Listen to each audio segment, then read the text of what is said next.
This is The Download from Sounds Profitable, your daily source for the essential news in the business of podcasting, brought to you by Spreaker from iHeart. I'm Gavin Gaddis, in for Tom Webster. Here's what you need to know for today, Wednesday, January 24th. First up from the media leader, most streaming music tracks do not reach monetization threshold. Back in November, Spotify announced a change to music royalties on their platform intended to stop bad actors gaming royalty systems. Under the new rules, tracks that get less than 1,000 streams in the previous 12 months do not qualify for payout. Luminate's 2023 edition of the Year-End Music Report found 86.2% of tracks do not meet that threshold. This will likely lead to a shift in how advertising interacts with artists. Whether that means a more concerted push to up Spotify numbers to meet the minimum threshold, or a move towards other streaming platforms, or directly selling music, remains to be seen. Next, from Ad Exchanger, brands are getting shy on DEI, but reaching diverse audiences is still good business.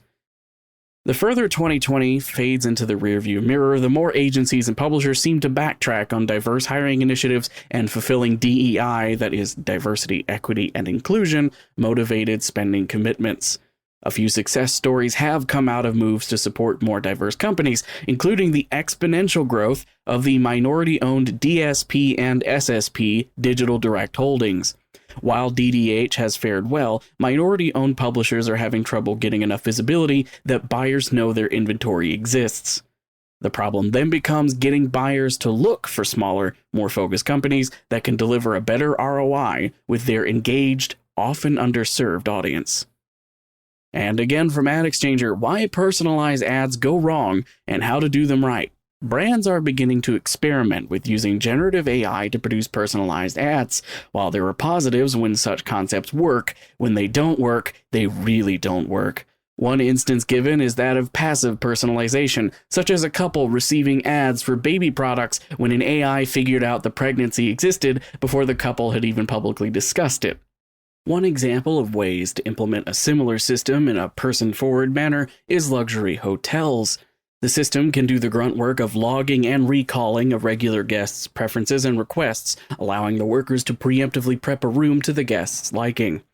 Similar arrangements are already possible in podcasts with tools like Frequency and Hindenburg, which allow for a human to record dozens of segments for a single ad that can then be automatically edited together on delivery by a system that looks at contextual data to serve the right kind of ad to the right kind of person in the right kind of circumstance. And finally, for the rest of the news, Magellan has published their rankings of top podcast advertisers in December 2023. Brian Morrissey reflects on what media publishing might look like if the current billionaire-supported model falls apart. And Sounder has a free live webinar next Tuesday with Brian Barletta discussing open APIs. Be sure to check out all the links to every article mentioned right in your podcast listening app or at soundsprofitable.com, where you can also subscribe to the newsletter version. The Download is written and produced by Brian Barletta, myself, and Tom Webster. For Sounds Profitable, I'm Gavin Gaddis. Download us tomorrow.